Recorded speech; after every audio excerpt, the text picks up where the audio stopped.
আসসালামু আলাইকুম রহমতুল্লাহি ওয়া বারাকাতুহু। সম্মানিত দর্শক, রাজনীতির যে জটিলতা, অস্থিরতা এবং শব্দ এবং গত ১৭ মাস ধরে এখানে যে সুর, তাল, লয় এবং ছন্দ চলে আসছিল, জনাব তারেক রহমান সাহেবের বাংলাদেশে ফেরার পর সবকিছু অনেকের জন্য বুমেরাং হয়ে গেছে। অনেকে খামোশ হয়ে গেছেন, মানে চুপচাপ হয়ে গেছেন। অনেকে নতুন করে ভাবতে শুরু করেছেন। অনেকে নতুন করে শুরু করার কথা ভাবছেন। অনেকের কপাল পুড়েছে, আবার অনেকের উত্থান পতন শুরু হয়ে গেছে। কিন্তু এই যে একটা পরিবর্তন জনাব তারেক রহমান সাহেবের বাংলাদেশে আসার পর, এটা কি সাস্টেইন করবে, অর্থাৎ এটা কি স্থায়ী হবে?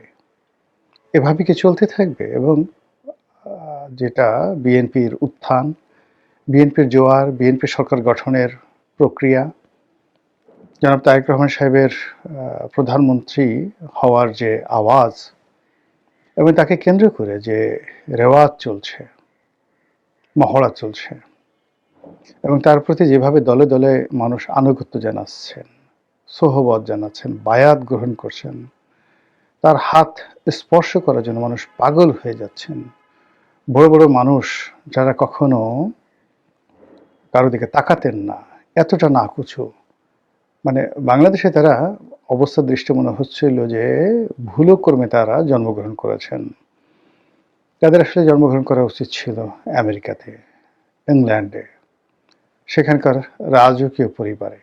এইরকম একটা অবস্থা যে ভুলক্রমে তারা যে কোনো কারণে এই বাংলাদেশে এসে বঙ্গমায়ের সন্তান হয়েছেন। তো এই গর্বিত মানুষগুলো তারা সেই গত ২০-৩০ বছর যাবৎ যে গর্ব দেখিয়ে আসছে, সেই গর্বের রীতিমতো একেবারে সর্বনাশ ঘটেছে এবং সেই গর্ব থেকে তারা যাকে বলা হয় পতিত হতে হতে হতে হতে এখন জনাব তারেক রহমান সাহেবের কাছে এতটা অবনত মস্তকে, এতটা যাকে বলা হয় আনুগত্য নিয়ে, এতটা প্রেমময়তা নিয়ে তারা আত্মসমর্পণ করেছেন, যেটি দেখার মতো দৃশ্য।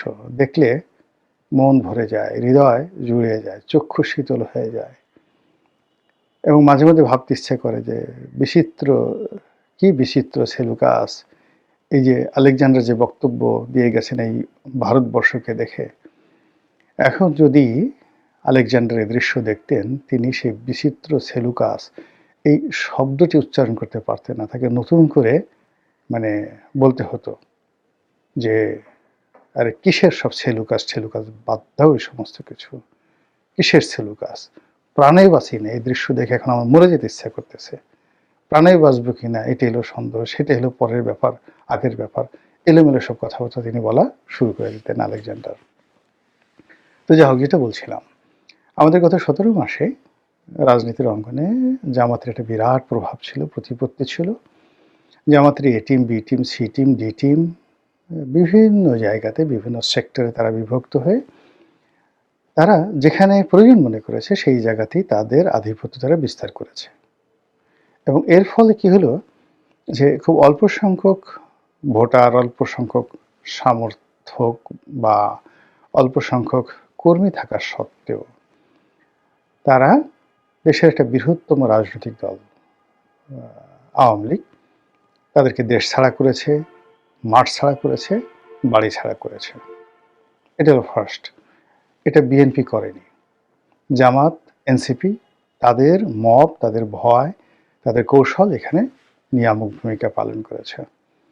বিএনপির অবস্থা হলো যে বিএনপি যা তো গেল, পেটে ভরল না। অর্থাৎ তারা মামলা দিয়েছে, মোকদ্দমা দিয়েছে, তারপরে ৩২ নম্বর ভাঙার যে অভিযোগ সেটা তাদের উপর আপতিত হয়েছে এবং ভবিষ্যতে আওয়ামী লীগের যে প্রতিহিংসা, সেই প্রতিহিংসার তীর অন্য কারো দিকে যায়নি, এটা বিএনপির দিকে গিয়েছে। বিএনপির কতটুকু করেছে না করেছে সেকেন্ডারি বিষয়।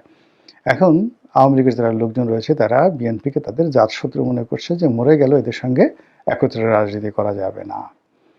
তো এই যে একটি কৌশল, জামাতি কৌশল, ম্যাটিকুলাস ডিজাইন, পশ্চিমের আমেরিকার সেই ম্যাটিকুলাস ডিজাইন সব মিলিয়ে এ সমাজে ডিভাইড অ্যান্ড পলিসি এই রুলে যে তারা বা এই নিয়মে তারা যে রাজনীতি করে আসছিল, সেই রাজনীতির একটা ধারাবাহিকতা ছিল গত 17 মাসে, এবং সেই ধারাবাহিকতা অল অন এ সাডেন খামোশ হয়ে গেছে তারেক রহমান সাহেবের আগমনের পর। ভালো কথা। কিন্তু এই যে তারেক রহমান সাহেব আসার পর মানে আমরা ঠিক আমি নিজে বলব না যে আমি একক, আমরা অনেকেই বলার চেষ্টা করেছিলাম জামাতের রাজনীতি শেষ, শিবিরের নামগন্ধ থাকবে না, নির্বাচনে একটি সিটও পাবে না। কিন্তু জগন্নাথ বিশ্ববিদ্যালয়ের ছাত্র সংসদ নির্বাচনে তাদের যে নিরঙ্কুশ বিজয়ের পর সবাই বলার চেষ্টা করছে যে কোথায় গেল তারেক রহমান সাহেবের ম্যাজিক। আর এই সময়টিতে যদি জগন্নাথ বিশ্ববিদ্যালয়ে এই অবস্থা হয়, তাহলে জাতীয় নির্বাচনে জামাত না জানি কি করে। এবং জামাত এখানে গত এই 17 মাসে ক্ষমতার কেন্দ্রে থেকে যেভাবে খেলছে, সেই খেলার ফলে বিএনপির অনেক লোককে উত্তেজিত তারা করে দিতে পেরেছে। তাদের সেই খেলাধুলার কারণে বিএনপির সাথে যারা জোটবদ্ধ হয়েছে, অনেকগুলো দল তাদের চরিত্র হারিয়েছে, তাদের অস্তিত্ব হারিয়েছে, এবং অনেকের জীবন নিয়ে রীতিমতো টানাটানি। তারা নিজেদের রাজনৈতিক দল বিসর্জন দিয়ে বিএনপিতে যোগদান করেছে। আবার বিএনপিতে যোগদান না করেও যারা মানে স্বতন্ত্র নিজেদের রাজনৈতিক পরিচয় নিয়ে নির্বাচন করার চেষ্টা করছে, তারা এখন মানে কি বলবো, বিএনপিকে আব্বা ডেকে ধানের শীষ প্রতীক নিয়ে নির্বাচনের মাঠে দাঁড়িয়ে থাকা ছাড়া তাদের আর কোনো উপায় নেই। তাদের জীবনযাত্রা সব নষ্ট হয়ে গেছে। এবং এই কাজগুলো জামাত যে করেছে বা শিবির যে করেছে, আপনি না বললেও পুরো যে পলিসি, সেই পলিসির কারণে বা জামাত শিবিরের তাপচাপের কারণে রাজনীতির দুটো বলয় হয়ে গেছে। এবং এখানে বড় দল হিসেবে যদি 99% আলো একদিকে থাকে, আর বিএনপির সঙ্গে যারা যারা ছোট ছোট রাজনৈতিক দল আসছে তারা যদি 1% হয়, কিন্তু এই 1%-এর মান গেছে, সম্মান গেছে, ইজ্জত গেছে, আব্রু গেছে। আব্রু তো বুঝেন, পোশাক আশাক, মানে তার উলঙ্গ হয়ে গেছে। ইজ্জত গেছে, আব্রু গেছে, জীবন গেছে, জীবিকা গেছে, এমনকি বাপ দাদার যে নাম সেটাও কিন্তু চলে গেছে। ফলে বিএনপি জোটে বিএনপি ছাড়া অন্য কোনো রাজনৈতিক দল নেই। কিন্তু অন্যদিকে জামাত বিএনপির মতো তো বড় দল না, কিন্তু তার সঙ্গে যারা যারা আছে সবাই এক একটা মানে কি বলবো, রাজনীতির ময়দানে তাদের স্বতন্ত্র পরিচয় আছে, তাদের যোগ্যতা আছে, তাদের জনবল আছে, তাদের লোক আছে, তাদের অর্থ আছে, এবং যে কোনো পরিস্থিতিতে তাদের যে সার্ভাইভাল পাওয়ার, টিকে থাকার যে সক্ষমতা, এটি ইতিহাস দ্বারা প্রমাণিত।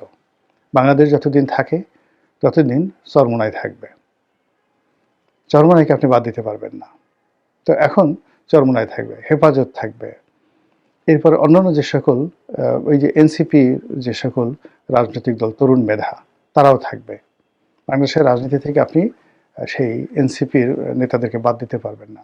এখানে আপনি চিন্তা করুন যে একজন সার্জিস, একজন হাসনাত, তাদের কোনো রাজনৈতিক পোর্টফোলিও ছিল না, কিন্তু এই 17 মাসের মধ্যে আপনি গিয়ে দেখুন যে তারা পুরো জাতীয় রাজনীতিতে যে আধিপত্য বিস্তার করেছে, তাদের মেধা, তাদের যোগ্যতা, তাদের কথা শুধু দেশি গণমাধ্যম না, আন্তর্জাতিক গণমাধ্যমে স্থান পেয়েছে। হাসনাতের এক হুমকিতে, 7 সিস্টার দখল করার যে এক হুমকি, সেই হুমকিতে ভারত পর্যন্ত কেঁপে উঠেছে। নরেন্দ্র মোদী, জয়শঙ্কর থেকে শুরু করে কংগ্রেসের বাঘা বাঘা নেতা, এবং সেখানে অনেকে, মানে ভারতের এমন কোনো বড় মানুষ নেই যেটা এটাতে প্রতিক্রিয়া না দেখিয়েছে। বাংলাদেশে কোনো রাজনীতিবিদ, এমনকি শেখ হাসিনা, বঙ্গবন্ধু, জিয়াউর রহমান, শেখ হাসিনা, খালেদা জিয়া, তারেক জিয়া, মানে তাদের কোনো বক্তব্য নিয়ে সম্মিলিতভাবে এখনো পর্যন্ত আমি ভারতের কোনো নেতাকে এইভাবে প্রতিক্রিয়া দেখাতে দেখিনি, যেভাবে হাসনাত আবদুল্লাহর একটি বক্তব্য নিয়ে সমগ্র ভারত এবং ভারতের সকল রাজনৈতিক দলগুলো একই সঙ্গে প্রতিক্রিয়া দেখিয়েছে। এটা খেলাধুলার বিষয় নয়। যিনি বলেছেন তিনি ভেবেচিন্তে বলেছেন, এবং তার এই বলার পেছনে একটা বিরাট শক্তি কাজ করছে। এখন সেটা কি ডিপ স্টেট, সেটা কি আমেরিকা, নাকি সেটা অন্য কেউ, সেটা পরের বিষয়, কিন্তু বিরাট একটা শক্তি কাজ করেছে। তা না হলে হাসনাতের কথায় দিল্লি কখনো লাফাতো না। আমার কথায় তো লাভ হয় না। তো এই যে হাসনাত তৈরি হয়েছে একটি বিপ্লবের ফলে, জুলাই অভ্যুত্থানের ফলে, এবং সেই হাসনাত এই নির্বাচনে প্রার্থী হিসেবে যেভাবে চমক দেখাচ্ছে এবং যেভাবে এখন সে টিকে আছে, সবাই তাকে এখন বলার চেষ্টা করছে যে ভবিষ্যৎ সংসদ সদস্য।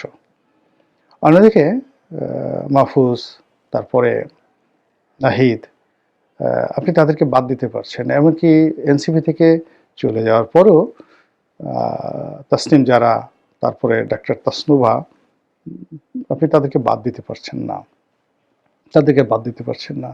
এরপর আরেক ভদ্রমহিলা আছেন নীলা ইসরাফিল, তো তিনি এনসিপিতেও নাই, জামাতেও নাই, কিন্তু এই বিপ্লবের ফলে এই নামগুলো সামনে চলে এসছে এবং তাদের যে এখন সোশ্যাল মিডিয়াতে যে উপস্থিতি, সেই উপস্থিতি যে কোনো বিএনপি এবং আওয়ামী লীগের যে কোনো নেতার চেয়ে বেশি। তাদের কথা মানুষ শোনে, তারা মানুষকে ভেঙালে, মানে যাদেরকে ভেঙানো হয় তারা খুব, মানে যাকে বলে আতঙ্কগ্রস্ত হয়ে পড়েন, মেজাজ গরম হয়ে যায়।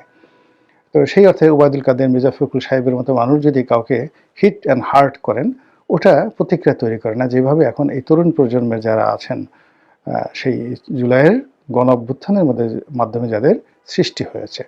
এখন বলা হয়ে থাকে যে এই যে জুলাইয়ের যে গণ অভ্যুত্থান হলো, সেই গণ অভ্যুত্থানের আদি এবং অকৃত্রিম মাস্টার মাইন্ড হলো জামাত। আর বিএনপি অবশ্য এখন তাদের যারা এজেন্ট রয়েছেন, তাদের যারা বি টিম, সি টিম রয়েছেন, তাদের যারা ডিপ স্টেটের, সরি এখানে তাদের জন্য ডিপ স্টেট হবে না, মানে তাদের যে সকল গুপ্ত লোক করে বিএনপি, কিন্তু চলেছে তারেক রহমান সাহেবের কথা মতো, কিন্তু তাদের আলাদা সংগঠন রয়েছেন। তারা এখন তারেক রহমান সাহেব বা বিএনপিকে মাস্টার মাইন্ড বানানোর চেষ্টা করছেন এবং এই মাস্টার মাইন্ডের টানাটানিতে নিঃসন্দেহে জামাতের পাল্লাটা বেশি ভারী। তো সেই দিক থেকে জামাত এই যে এই সময়টিতে, তারেক রহমান সাহেবের আগমনের এই সময়টিতে তারা চুপ আছে এবং বিএনপিকে একটা ওয়াক ওভার দিয়ে দিয়েছে যে দেখি আপনারা কতটুকু যেতে পারেন, কতটা চলাচল করতে পারেন, কতটা সামনে যেতে পারেন, পিছনে যেতে পারেন। এবং যেহেতু সুতো তাদের হাতে, জায়গা মতো তারা এক একটা পরিবেশ এবং পরিস্থিতিতে সুতোতে টান মেরে এক একটা ঘটনা ঘটিয়ে দিচ্ছেন। তারেক রহমান সাহেব দেশের বাইরে যাবেন, সরি দেশের বাড়িতে যাবেন, মানে বগুড়াতে যাবেন, বাধার সৃষ্টি হয়ে গেল। কে যে সুদে টান দিল বোঝা যাচ্ছে না, কিন্তু বিএনপির যা হওয়ার তাই হয়ে গেল। তারেক রহমান সাহেব ঢাকাতে বসে আছেন, প্রতিদিনই তার দরবারকে কেন্দ্র করে একটা না একটা ঘটনা ঘটছে এবং সমস্ত মানুষ তারেক রহমান সাহেবের সাথে কে দেখা করলো, কে হ্যান্ডশেক করলো, কে হাসলো, গাড়ি থেকে তিনি নামলেন, কিভাবে যাকে বলা হয় কার সাথে হ্যান্ডশেক করলেন, এই বিষয়গুলোতে মানুষের দৃষ্টি নিবন্ধ করিয়ে দিচ্ছে জামাত। ফলে কি হলো, দৃষ্টির অন্তরালে নীরবে নিভৃতে তারা যে কাজগুলো করে যাচ্ছে, তারই ফলশ্রুতিতে জগন্নাথ বিশ্ববিদ্যালয়ের ছাত্র সংসদ নির্বাচনে তারা বিপুল সংখ্যাগরিষ্ঠতা পেয়ে গেল। এরপর বাকি যে দিনগুলো রয়েছে, সেই দিনগুলোতে যদি এই বর্তমানে যেভাবে তারেক রহমান সাহেব ব্যস্ত আছেন বা তাকে ব্যস্ত রাখা হচ্ছে, এইভাবে যদি ব্যস্ত রাখা হয়, তাহলে ব্যালট পেপারে কোথায় যে সিল পড়বে, কোথা থেকে যে ব্যালট পেপার ছাপা হবে, তারপরে শেষে কীভাবে যে ফল ঘোষণা করা হবে, আর সেই ফলে কিভাবে যে কারা জিতবে, এটা যদি আন্দাজ করতে চান, তাহলে ঢাকা বিশ্ববিদ্যালয়ের ছাত্র সংসদ নির্বাচনে সাদিক কায়ুমদের বিজয়ের পরে যে সকল আফসোস, তারপরে যে সকল দুর্নাম অভিযোগ মানে করে পরাজিত পক্ষ যেভাবে আত্মতৃপ্তি লাভ করার চেষ্টা করেছে, আগামীতেও এইভাবে কপাল চাপড়িয়ে চাপড়িয়ে আত্মতৃপ্তি লাভ করা ছাড়া উপায় থাকবে বলে মনে হচ্ছে না। এর কারণ হলো জামাতের কৌশল, শিবিরের কৌশল, এটা ইফেক্টিভ হয়ে গেছে গত 17 মাসে এবং জনগণ তাদেরকে নিয়ে ভাবছে। এবং জনগণ যদি রেসপন্ড করে গোপনে, যেহেতু এটা বেশিরভাগই তারা গুপ্ত কাজে অভ্যস্ত, গোপনে যদি তারা রেসপন্ড করে, তাহলে কি আর বলবো, কেল্লা ফতে নাকি অন্য কিছু। মহান আল্লাহ আমাদেরকে হেদায়েত দান করুন এবং হেফাজত করুন, এবং যেটি ভালো হয় সেটি যেন আমাদের তকদিরে নসিব করবেন, এই প্রার্থনা করছি। আসসালামু আলাইকুম ওয়া রাহমাতুল্লাহি ওয়া বারাকাতুহু।